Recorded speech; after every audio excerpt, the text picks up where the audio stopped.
The air in the VIP suite of the Grand Horizon Hotel smelled of expensive cologne, stale champagne and fear. Priya pressed her fingers against her left cheekbone. It was already throbbing, a dull heat-filled ache that promised a deep purple bruise by morning. She didn't look in the mirror. She didn't need to. She knew what she would see: dark, terrified eyes framing a face that had become a canvas for someone else's rage.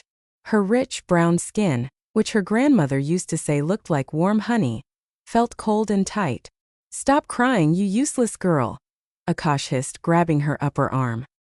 His fingers dug into her flesh, right over the older, yellowing bruises from earlier that week. He yanked her toward the plush velvet sofa. "You're going to ruin the makeup. Do you have any idea how much money is riding on tonight?" Priya swallowed the sob rising in her throat. Her heart hammered against her ribs like a trapped bird. "Akash, please," she whispered, her voice trembling. "You said we were just coming here for a dinner.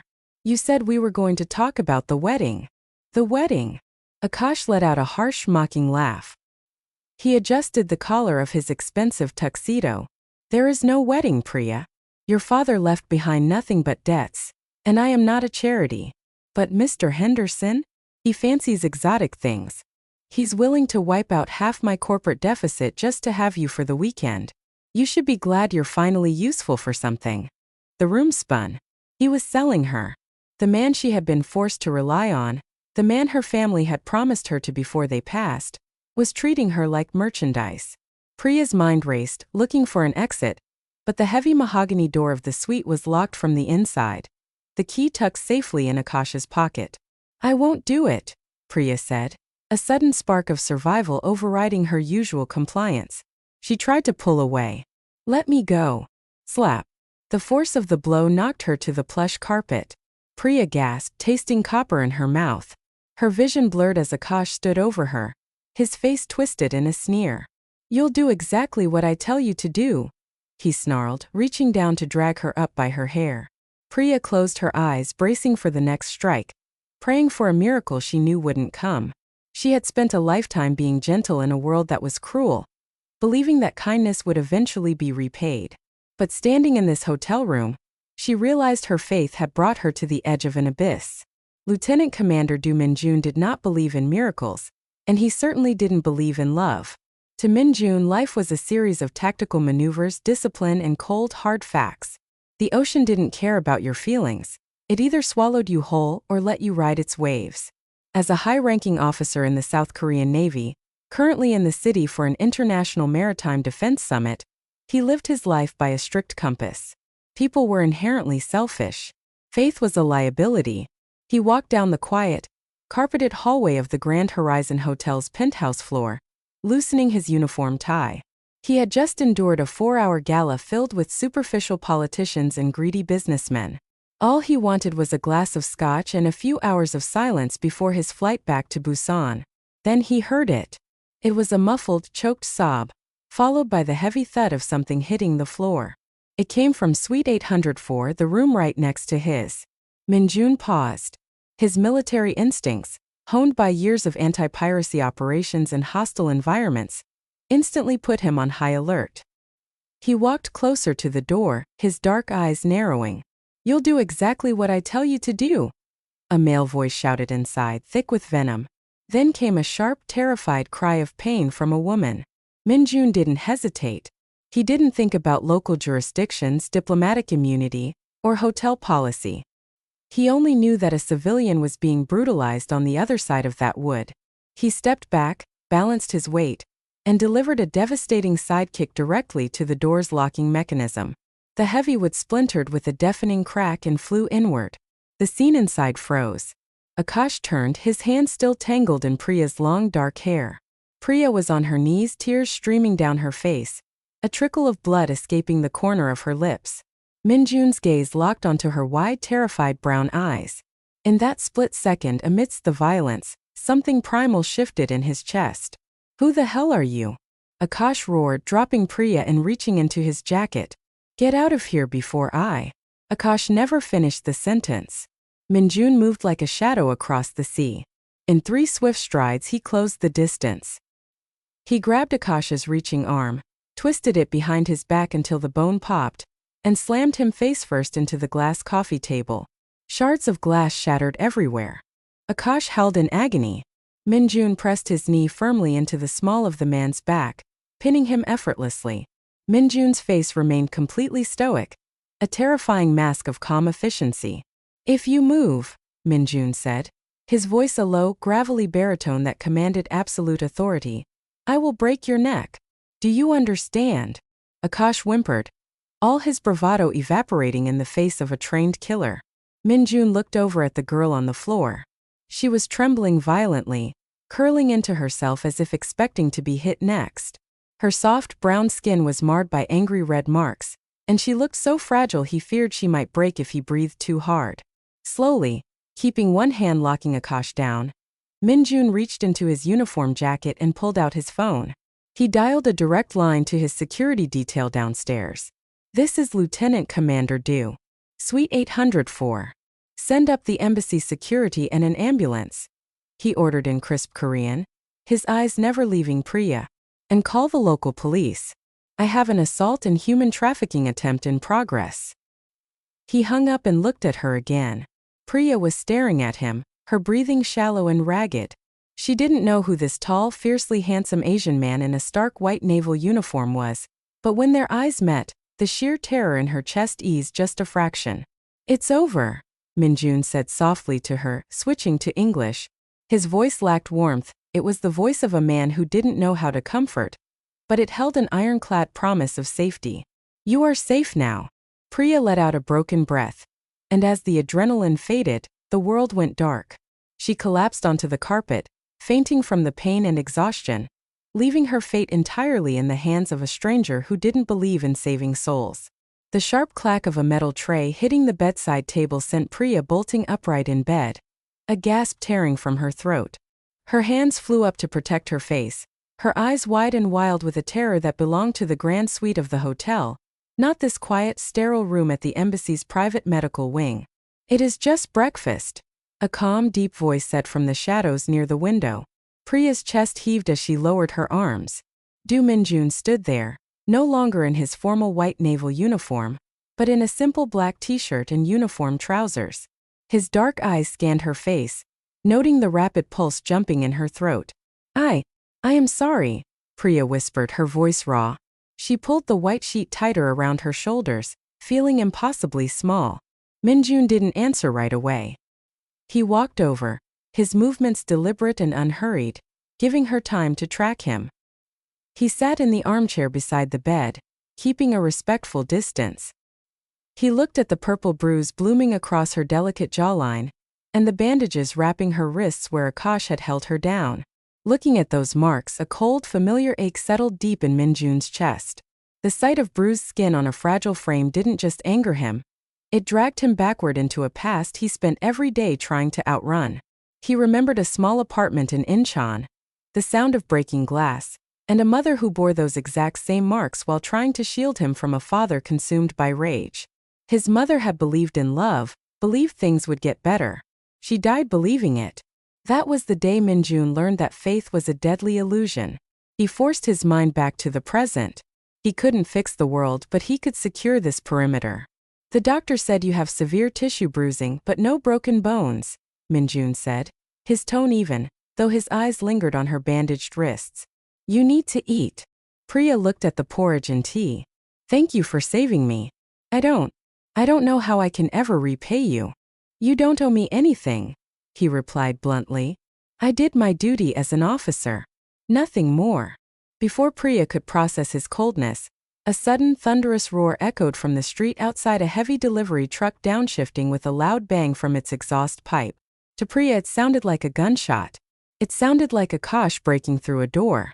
A choked scream escaped her lips. She scrambled backward, hitting the headboard, her entire body shaking violently as she buried her face in her knees. "Please no, don't," she whimpered, trapped in a flashback. Min-Jun moved instantly. He didn't touch her, knowing touch could frighten her more, but he stood over the bed, creating a physical barrier between her and the window. "Priya, look at me," he commanded. It wasn't a harsh shout, but the steady anchoring tone he used to guide sailors through a tempest. "Look at my eyes. Trembling, she lifted her tear-stained face. It was just a vehicle outside. A truck, he said, holding her gaze with unwavering intensity. The door is locked. There are 2 armed guards outside this room. No one is coming through that door. Breathe. Priya focused on his dark, steady eyes. There was no warmth in them, but there was an absolute, unshakable strength. Slowly, her breathing began to slow, her racing heart mimicking his calm demeanor. "I'm sorry," she wept softly, exhausted by her own mind. "Every loud noise. I feel like he's right behind me." Min-Jun reached out, his hand hesitating in the air for a fraction of a second before he gently placed it over her trembling, bandaged fingers. His palm was large, warm, and callous from rough seas. "Let him try," Min-Jun murmured, a dangerous, dark edge bleeding into his voice. "He will have to go through me first." 3 days later, Min-Jun insisted on moving Priya to a secure naval transit apartment closer to the port. The embassy was no longer private enough, and he wanted her somewhere he could personally monitor her safety. The transition, however, was a nightmare for Priya's shattered nerves. As they walked out to the sleek black SUV parked in the courtyard, a car nearby suddenly honked its horn. Priya flinched so violently she nearly tripped over her own feet. Min-Jun's hand shot out, catching her by the elbow, steadying her. He noticed how she stared at the passing vehicles on the main road with absolute dread, her eyes tracking them as if they were predatory beasts waiting to strike. "They are just cars, Priya," he said gently as he opened the passenger door for her. "Akash always used to drag me into his car when he was angry," she whispered, her voice barely audible over the traffic. "He would drive fast, telling me he was going to crash and kill us both if I didn't listen to him. Now, when I see a car, I just feel like I'm trapped again." Min-Jun closed his eyes for a brief second, his jaw tightening so hard a muscle twitched in his cheek. The cruelty of that man made his blood boil. He climbed into the driver's seat, locking the doors immediately. "I am driving," Min-Jun said, looking at her as he started the engine. "I have navigated ships through typhoons. I will not let anything happen to this car, or to you. Look at me, not the street." Throughout the 20-minute drive, Priya kept her eyes glued to Min-Jun's profile. His sharp jawline, the disciplined way he held the steering wheel, and his calm, rhythmic breathing became her sanctuary against the chaotic world outside the glass. They arrived at the secure residential complex near the docks. The apartment was minimalist, clean, and quiet, overlooking the harbor. For the first time in days, Priya felt a wave of peace as she looked out at the vast blue ocean. "The sea is quiet," she murmured, a small, genuine smile touching her lips. "It's beautiful." Min-Jun watched her from the kitchen island. Her kind heart was still visible, shining through the trauma, and it terrified him.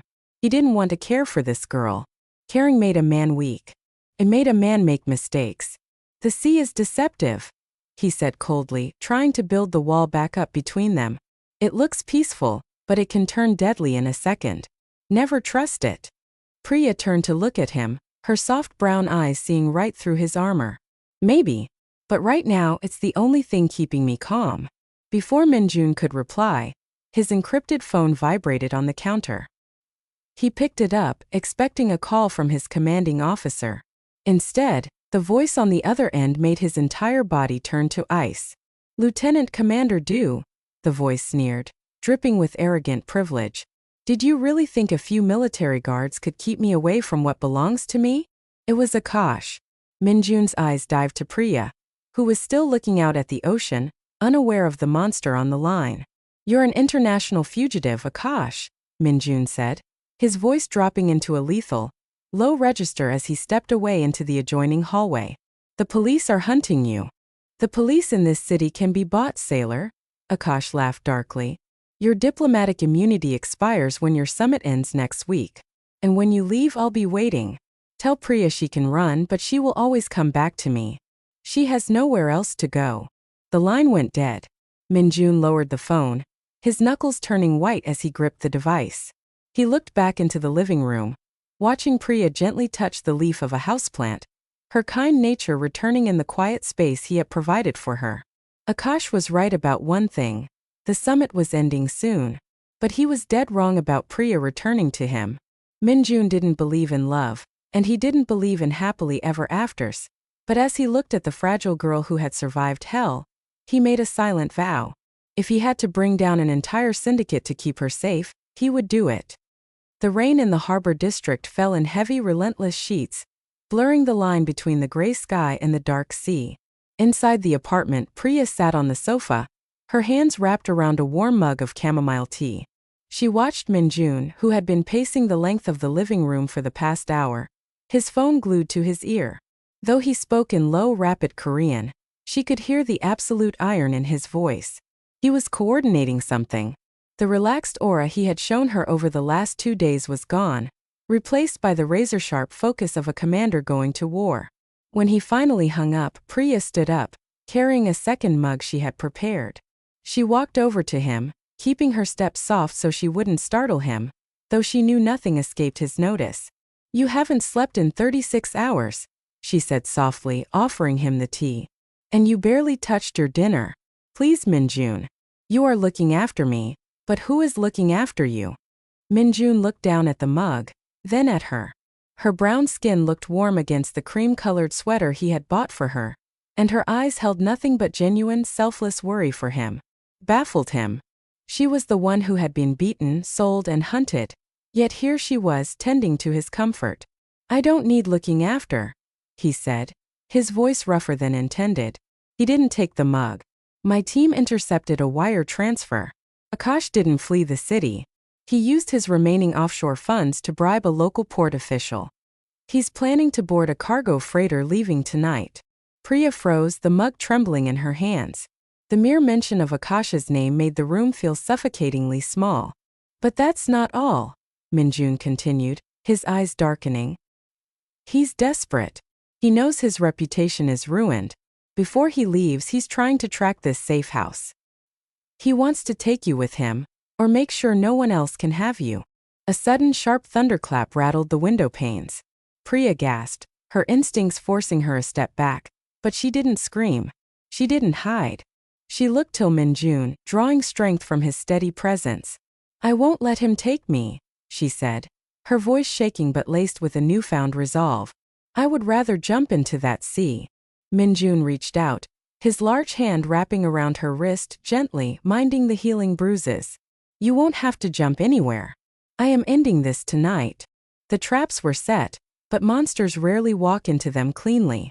Min-Jun had arranged an ambush at the docks where Akash's freighter was moored, utilizing his embassy contacts and local maritime police. However, Akash was a coward, and cowards excel at finding the back door. Instead of fleeing straight to the docks, Akash had used the chaos of the storm to bypass the complex's main security gate, using a stolen service vehicle. He knew Min-Jun's military detail was concentrated at the harbor. The power in the apartment building suddenly cut out, plunging the rooms into pitch blackness. Priya, sitting in the dark living room, felt her heart violently leap into her throat. The silence was heavy, broken only by the roaring wind outside.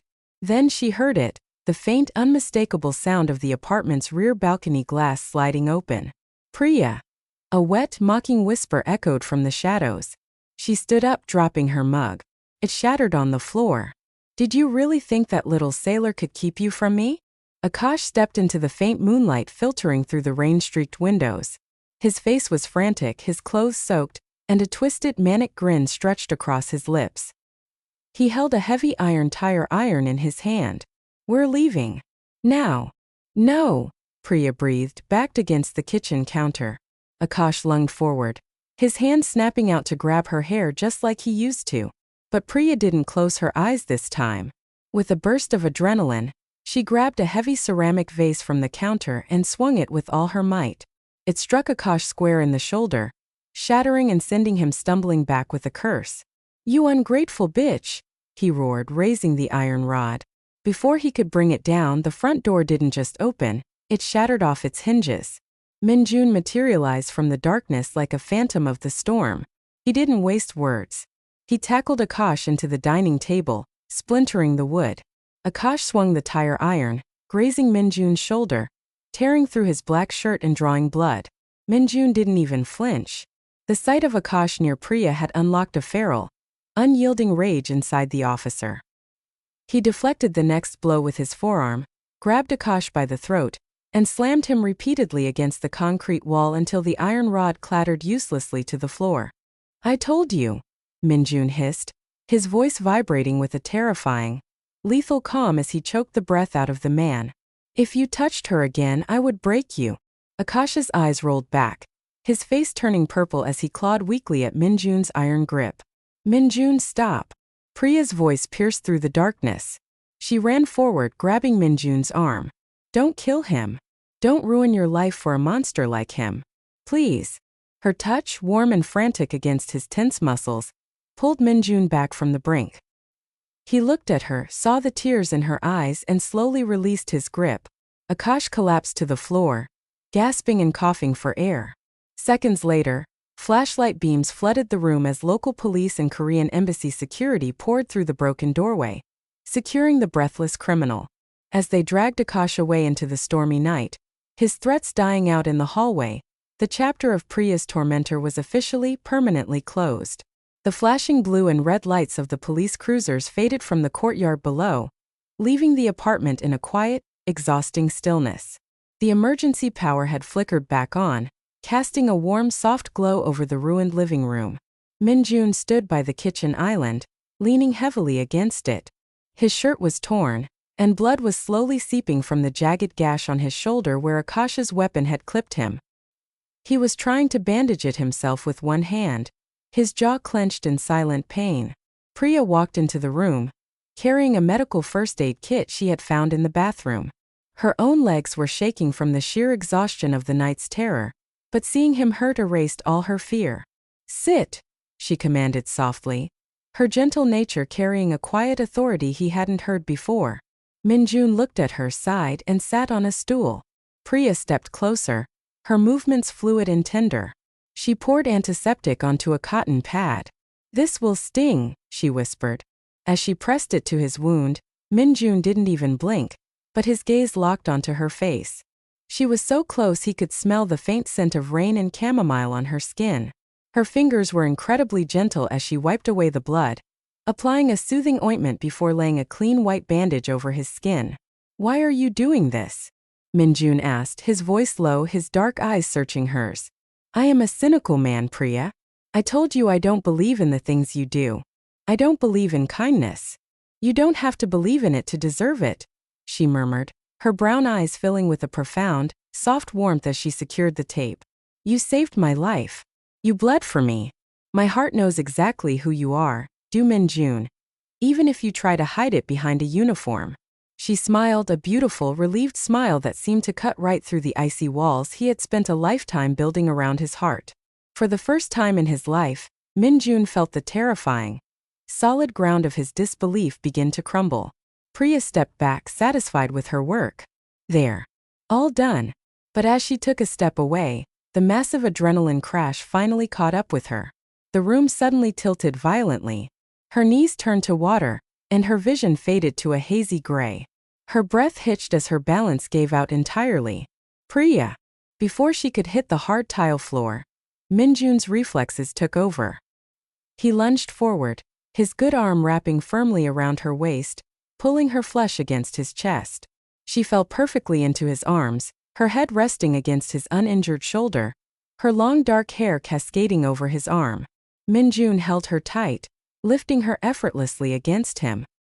He looked down at her pale, peaceful face as she drifted into a deep sleep of sheer exhaustion. His heart was hammering against his ribs, not from the fight with Akash, but from the sudden, overwhelming realization of how precious the weight in his arms truly was. He didn't let her go.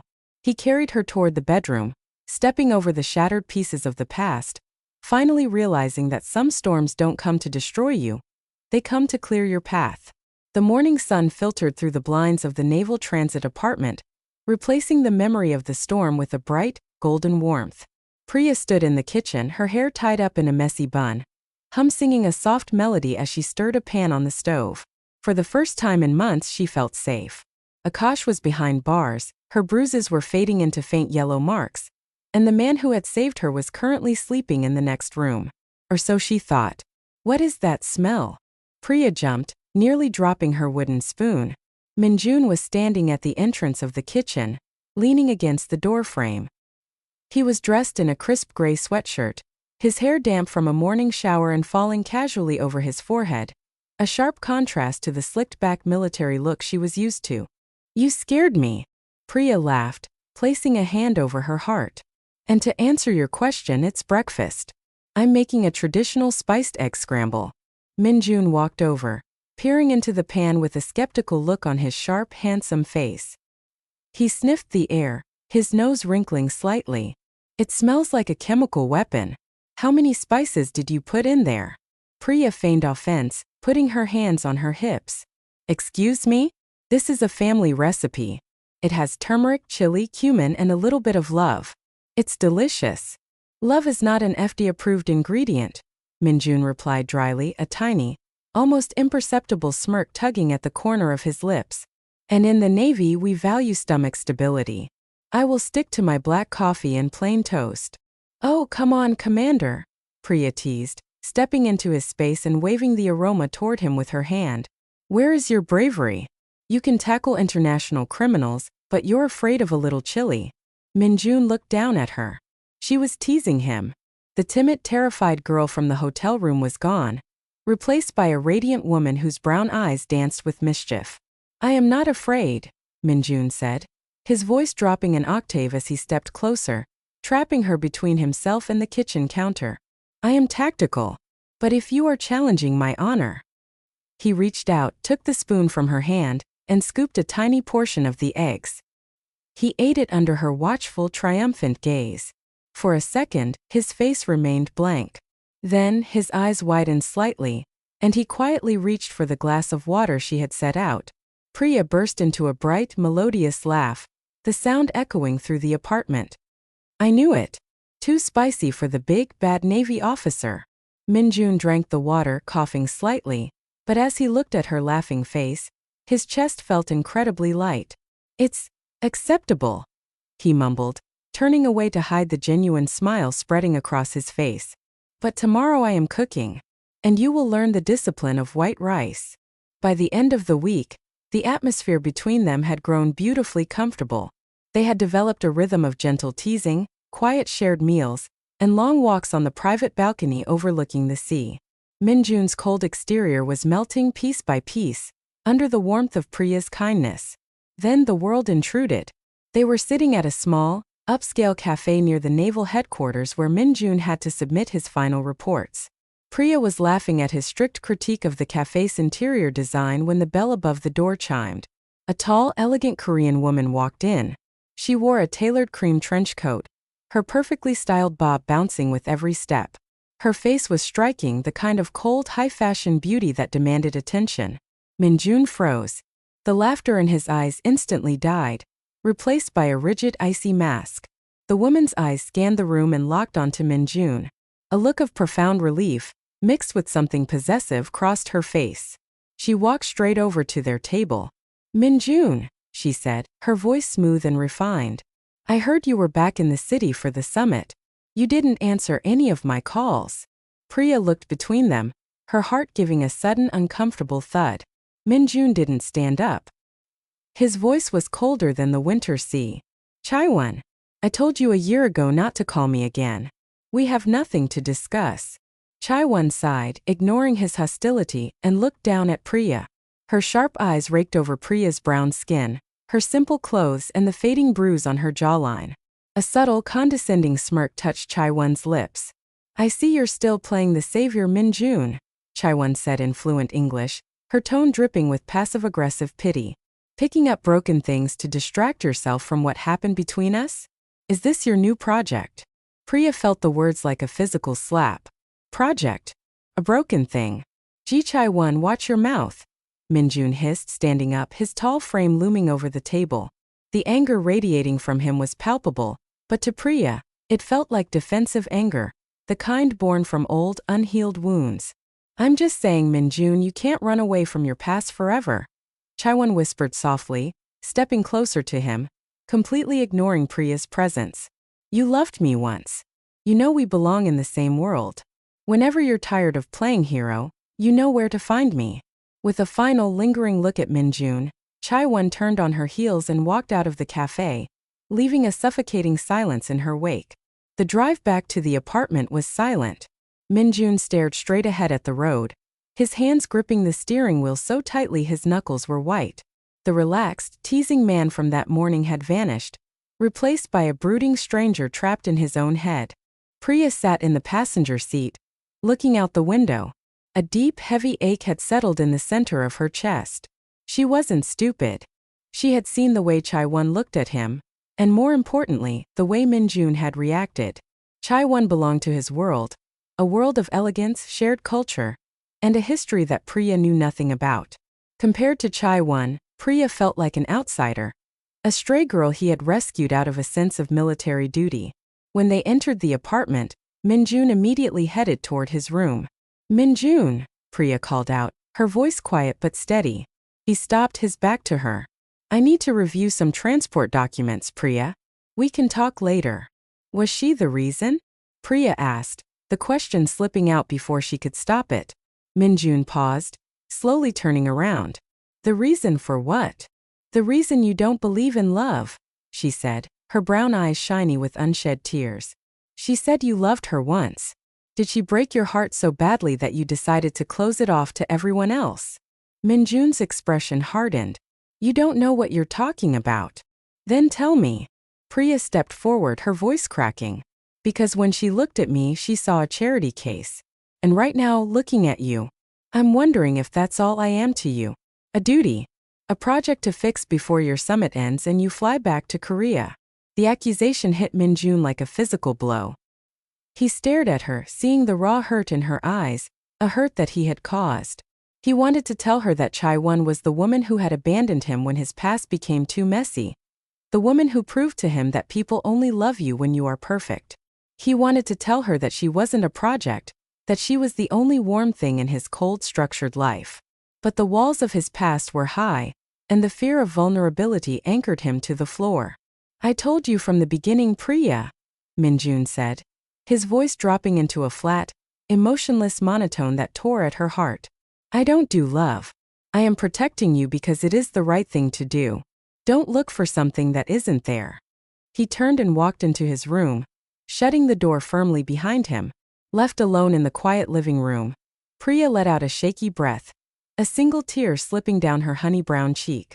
The physical bruises Akash had given her were almost gone, but as she looked at Min-Jun's closed door, she realized a different kind of pain was just beginning. The rain returned to the coastal city with a vengeance, drumming against the apartment windows like a warning. For 2 days, an icy silence had stretched between Priya and Min-Jun. They moved around each other like ghosts, the light-hearted teasing of the previous week completely extinguished.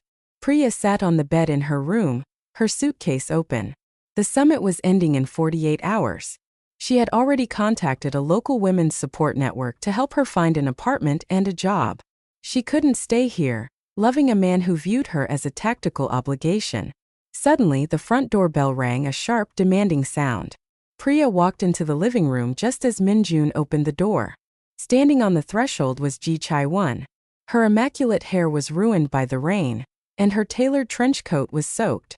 She looked frantic, her usual aristocratic composure completely shattered. "Min-Jun, please," Chai-won gasped, pushing past him into the room. "You have to help me. You're the only one with the military clearance to do it." Min-Jun crossed his arms, his eyes cutting like glass. "I told you to leave us alone, Chai-won.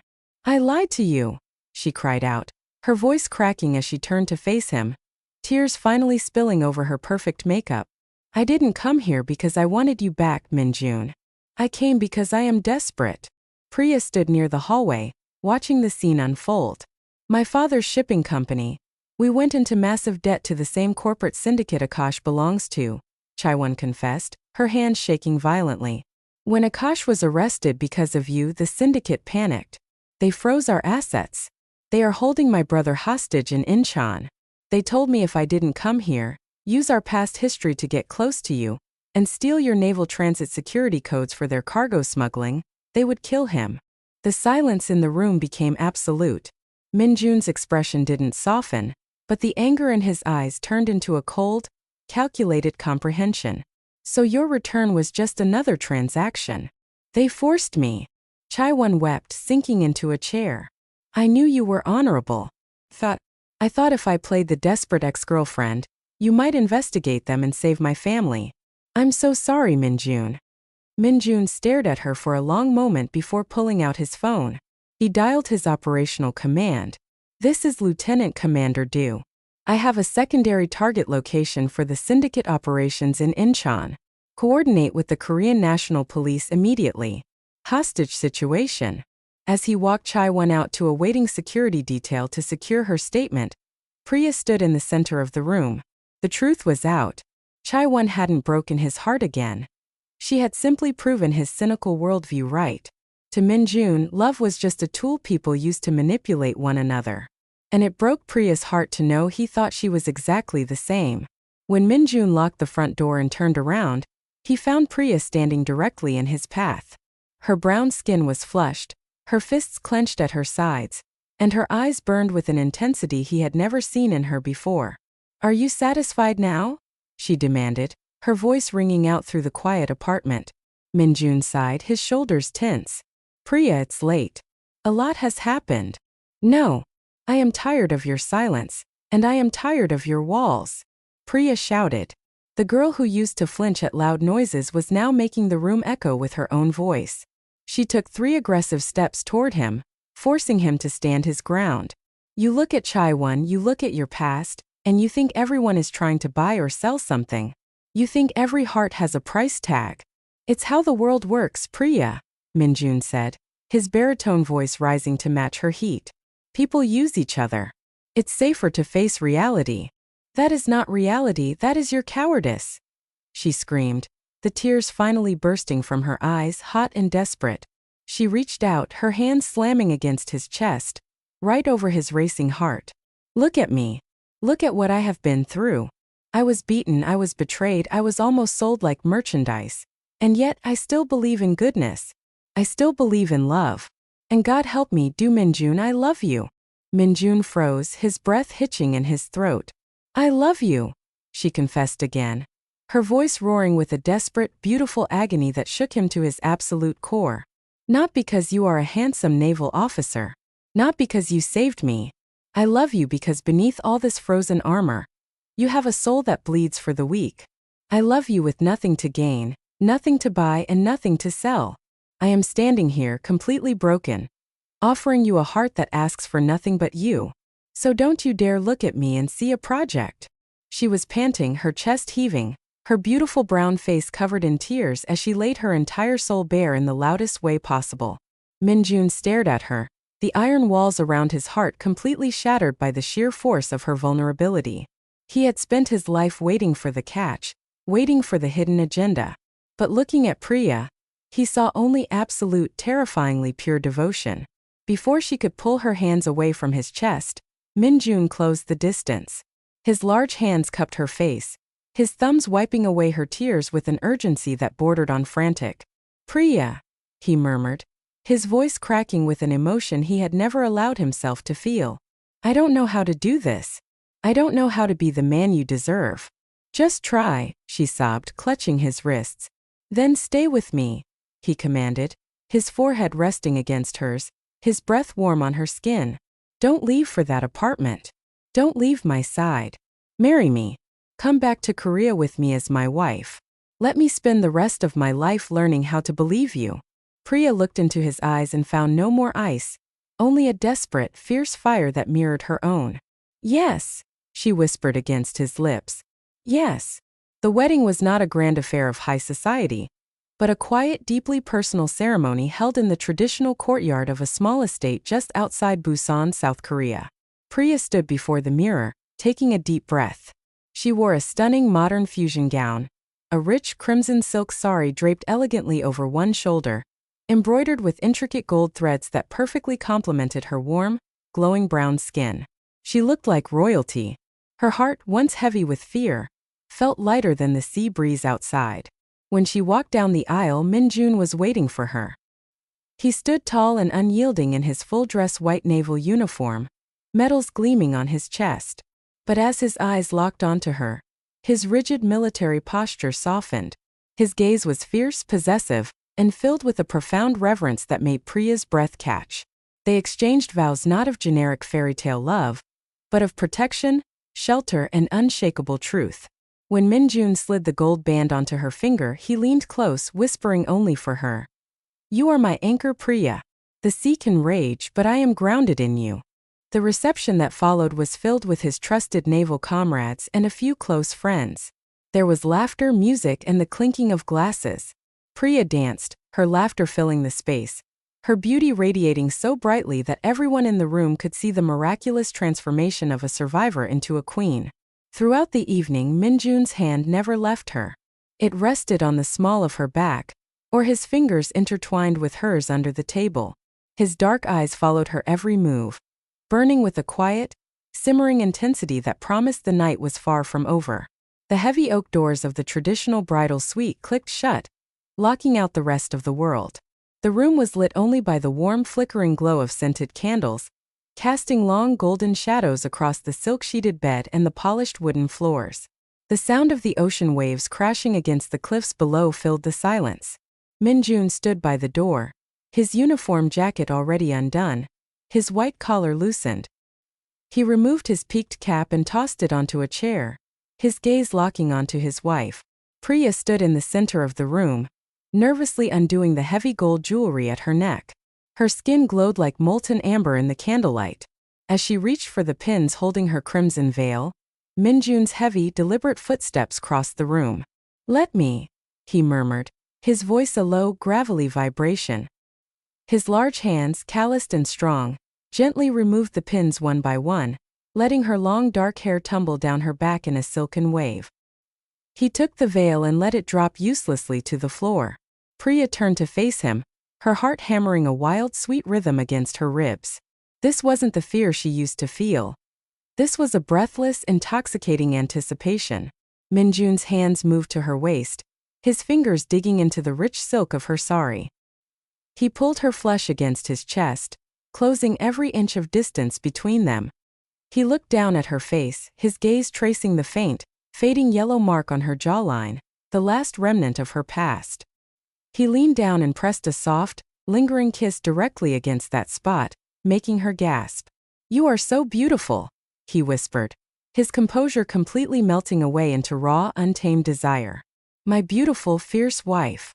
"Min-Jun," she breathed his name like a prayer. His mouth found hers and the gentleness vanished, replaced by a burning, desperate hunger that had been building for months. The kiss was deep, possessive, and intoxicatingly intense. Priya wrapped her arms around his neck, pulling him closer, her fingers tangling in his dark hair as she opened up to him completely. Min-Jun groaned, his hands sliding up her back, tracing the elegant curve of her spine before expertly undoing the fastenings of her bridal attire. The heavy silk slid away, pooling around their feet, leaving her standing before him in the dim golden light. He stepped back for a fraction of a second, his dark eyes raking over her body, not with the cruelty of the men from her past, but with a worshipful, heated adoration that made her skin tingle. Every inch of her brown skin belonged to him now, and every inch of his disciplined body belonged to her. He lifted her effortlessly, carrying her to the bed.